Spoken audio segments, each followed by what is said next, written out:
Say something, I'm giving up on you.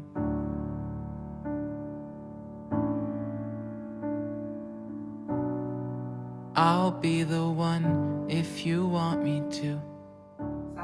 Good morning. How are you doing today? I'm great, thank you. Okay. First of all, I appreciate you for coming to this morning. We're grateful. First, before we go on, talking about the subject matter for today, I'll just, give a brief introduction of, who we are interviewing today. So we are here with Ms. Nonyem Nandi. She's head of internal audit and director of incidents with Intersect Consortium. And she's also a fashion and a dance enthusiast. Thank you so much for having you on board, Ma. Thank you for having me. Yes. Okay, so tomorrow, which is 8th of March, is International Women's Day, and the theme for this year is Digital Innovation and Technology for Gender Equality. Over time, there's just been this conversation around how limited women are in terms of technology, advancing in technology and all that. And so we thought it wise to have conversations with people who we know that they've been using technology to advance their career and all that. And that's why we invited you over for this conversation. So first on this, first let's just know what you do. What do you do? Okay, I'm a chartered accountant. I currently, just like you noted, I'm the head of internal audit. I worked in hospitality sector. I've worked with a professional body. I've worked with non-profits for a very short period of time. And my role here is a very interesting role because it covers every aspect of the business. So my job is to help you solve a question as a business, to help Intersect solve a question, which is how can we improve our processes? How can we be more efficient? How can we be better? Our governance structure strong enough? How do we manage risk? The controls we have, are they okay? Are they helping us to deliver on our objectives, what we want to achieve? So basically, that's what I'm here for. Okay. Much for that response. I see you're doing quite a lot. I mean, with what you just mentioned now.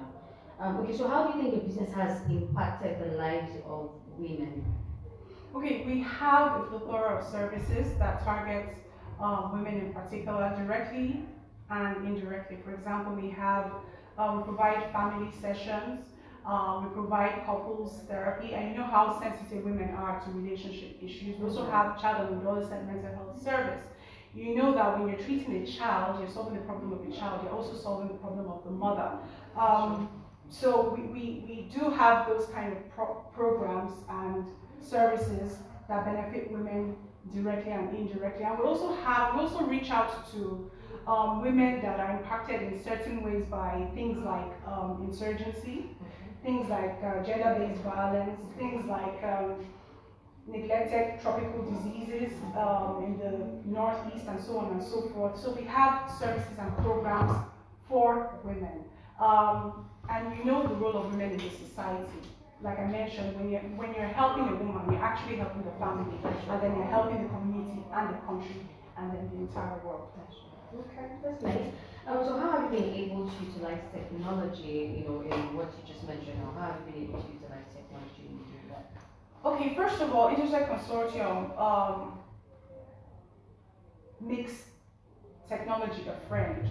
You use technology to make life better for people. So we as a company utilize cutting-edge technology. For example, the repetitive transcranial magnetic stimulation machine used in treatment of depression, better outcomes for depression.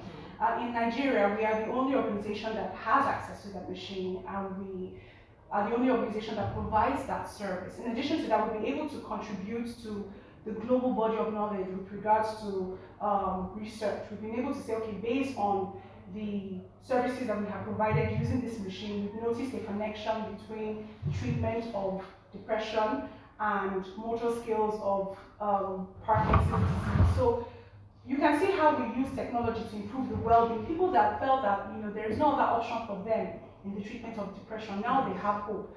Another way we as an organization use technology, for example, in providing better healthcare service for others is that we're in the process of developing an application that helps you monitor your side effects of medication that you take. Okay. It helps you remember to take those side effects.